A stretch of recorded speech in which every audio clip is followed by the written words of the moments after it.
Պարոն Ալեքսյան, կարծեմ երեկոյան նորից վառնամակարգի կարիք է կզգանք, բայց այն հարցադրումները, որ տալիս էիք պարոն Ֆարմանյանին, թե 400,000 դրամով ոնց այդպես փողերի տեր դարավ Գագիկ Խաչատրյանը,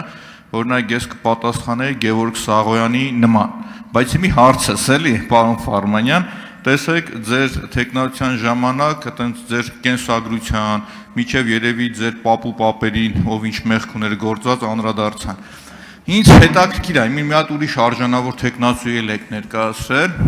մտաբախություն չունեք, որովհետև ՔՊ-ի մոտ գործում է երկակի ստանդարտներ, եթե նույն ձևով բծախնդիր իրանք ուսումնասիրեն իրենց 122-րդ համար Գևորգ Սաղոյանի իր ունեցվածքը, իր փողերը դիզելը, այսօրվա քաղաքի էլիտար շինարարությունները մնացածը, ուզում հասկանամ ոնց էր լինում, այն մարդը դառնում է ՔՊ-ական իրանց տեխնացուի անդամ, դուք դառնում եք հրեշ,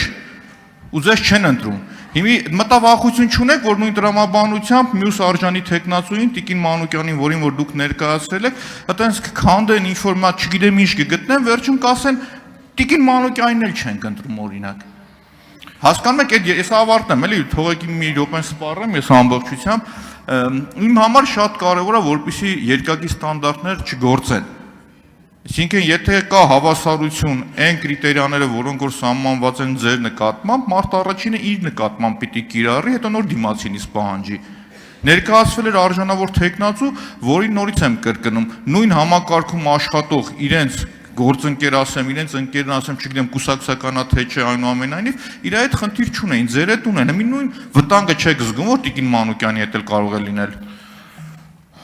Շնորհակալություն հարցի համար, ուրեմն սկսեմ պարոն Քոչարյանի հարցին պատասխանելուց։ Ինչ վերաբերում է ուրեմն հաղորդում տալ, ես որևէ խնդիր չունեմ օրենքի հետ կապված, մեկ անգամ եւս ուղղակի մեր հանրության ասելու համար ուզեմ ասել հետեւյալը։ Խնդիրը կապված էր իմ պետական եկամուտների կոմիտեի աշխատելու հետ։ Երբ մեր գործընկերները շատ լավ իմ կենսագրությունը ուսումնասիրելով գիտեն, որ ես աշխատել եմ այնպիսի ստորաբաժանումներում, որտեղ այդ կոռուպցիայի մասին խոսելը առնվազն վիրավորական է բազմահազար նախկին եւ ներկա պետ աշխատակիցների նկատմամբ։ Այսինքն ստացվում է բոլորը թալանչի են։ Եվ այո, պարոն Մանուկյան, ինչպես դուք նկատեցիք, թե իրենց ցուցակի 122-րդ համարը, թե կառավարության աշխատակազմի ղեկավարի տեղակալը, ում հետ միևնույն ժամանակ աշխատել ենք, այդ երկակի ստանդարտներով պայմանավորված իրենց մասին չեն խոսում։ Ինչ վերաբերում է թե ես իմ աշխատած ժամանակ, չգիտեմ ինչ-որ շահերի բախում եւ այլն, որևիցե նման բան գոյություն չունի, 19 թվականից հետո ես պետական ծառայող չեմ եղել,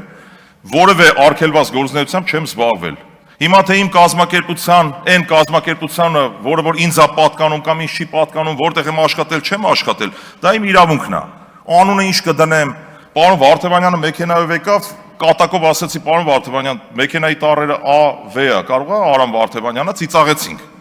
Հիմա սենց էս բառախաղի հետևից չընկնենք, կրկնում եմ, նման խոսույթը վիրավորական է բազմահազար պետական եկամուտների կոմիտեի աշխատակիցների համար, պարոն Քոչարյան, ձեր հարցին եմ նաև պատասխանում։ Այդ հաղորդման հետ կապված ես չեմ կարող ասել, ուրեմն ով ինչ կանի, ես կարող եմ իմ փոխարեն պատասխան տալ, որ ես նորից եմ կրկնում, աշխատել եմ այնպիսի ստորաբաժանումներում,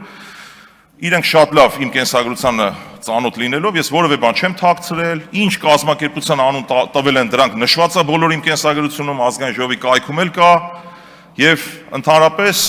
այո, երկակի ստանդարտները իմ խոսույթի մեջ կա, երկիրը կործանման տանելու ամենակարճ ճանապարհներից մեկն են։ Ուղղակի իմ կենսագրության մեջ ուշադրություն չեն դարձրել երևի։ 2006-8 թվականներին օպերատիվ աշխատանքի փորձ ունեմ, եւ պարոն Հարությունյանին մի հատ ցուցակ կարամ տամ, այդ ականջները որտեղից են երևում, էլի այդ ինֆորմատորների, ովքեր որ ուրեմն զրպարտությամբ են զբաղվում իմ անձի հետ կապված ու փորձում են իբրև թե վարկաբեկել։ Թալանը իրանք շարքերում է, կառավարության աշխատակազմի ղեկավարի տեղակալն էլ աշխատել է նույն իմ ժամանակահատվածում, բայց պարոն Հարությունյանը այդ հարցը չի տալիս, թե ինչու ասենք իր տեղակալը լինելով միջազգային հարաբերությունների բաժնի պետ, ինչով է առավել կամ ինչով է տարբերվում մեթոդաբանության բաժնի պետից, ես չգիտեմ էս ինչ է նշանակում։ Թե ինչ եմ արել, ոնց եմ արել, նորից եմ կրկնում, ամեն ինչ արել եմ օրենքի սահմաններում։ Դուք խոսում եք հավատարմագրային կառավարման հանձնելուց, ես չեմ ունեցել սեփական բաժնեմաս կամ անձամբ չեմ զբաղվել ձեռնարկատիրական գործունեությամբ։ Նաև ասեմ ավելի, նորից եմ կրկնում, շատ հստակ, 19 թվականից հետո ինչ ունեցել եմ, լավ եմ արել։ 19 թվականից հետո որևէ արգելված գործունեությամբ չեմ զբաղվել, պետական ծառայող չեմ եղել։ Հիմա կներեք, նորից եմ ասում, այսինքն Ավարտեք, ֆիրմայի պարոն անունը կլինի Ֆարմանյան։ Պողոս Պետրոս Կիրակոս, դրանից բան Պարոն չի կողմ։ Ֆարմանյան, արձագանքի կշարունակեք, արձագանք։ Ներողություն։ Ճիշտն ասած գայթակղությունը շատ է Եղոյանի ոճով ասեմ վայ խոսած հանեք դուս բայց չեմ ասի էդի էլի անկեղծ պարոն Եղոյան ձեզ կարողացեք կառավարել անկեղծ էլի նորից ոգևորվել եք խոսում եք կռիվ եք անում մի արեք մի եթե ընդդիմադին անելուց լիներ Վահագն Ալեքսյանը ՊՊՑ-ին օգնության էր կանչել հիմա ինչ է իմ հարցին չպատասխանեցիք պարոն Ֆարմանյան դուք մտավախություն չունեք որ նույն ձևով Տիկին Մանուկյանի կենսագրականը կսկսեն փորփրել ու ինչ որ մի հատ տարօրինակ մի հատ գիծ կգտնեն, կդառնա դրոշակ ու ամենաարժանապատիվ մարդն էլ կասի գիտես ինչ կա զզվցրիկ էլի ես թողնեմ գնամ ստեղից օրինակի համար ինչ եմ նորից կրկնում այդ չեք տեսնում այդ խնդիրը որտեղ ձեր երեք տեխնացուներն էլ իմ համար շատ արժանավոր մարդիկ են եղել ու իմ համար նաև անհասկանալի էր ինչու չընտրեցի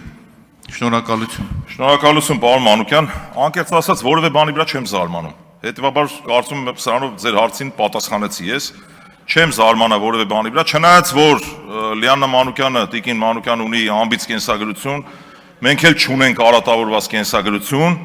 եւ ինչպես ինձ էին հարցեր ուղղվում, հետևաբար չեմ զարմանա, որ նմանատիպ հարցեր ուղղվեն Տիկին Մանուկյանին։ Նաեւ գիտեք ինչն է խնդիրը, ես այստեղ մի բան եմ տեսնում, sense մի միտում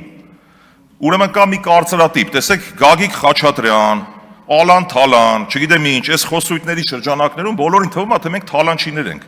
Ու երբ որ ման են գալի տեսնում են թալանած բան չկա, եկեք պարտքերով բանով իշքան գույք ունեմ հանձնեմ ձեզ, նվերտամ։ Պարտքերս նվերտամ ձեզ, ժողովուրդ ջան։ Հա։ Շնորհակալություն։ Շնորհակալություն հարգելի գործընկերներ, զուտ հիշեցնեմ, որ պետական պաշտոնյաները 40,000 դրամը գերազանցող նվերներ չեն կարող ընդունել։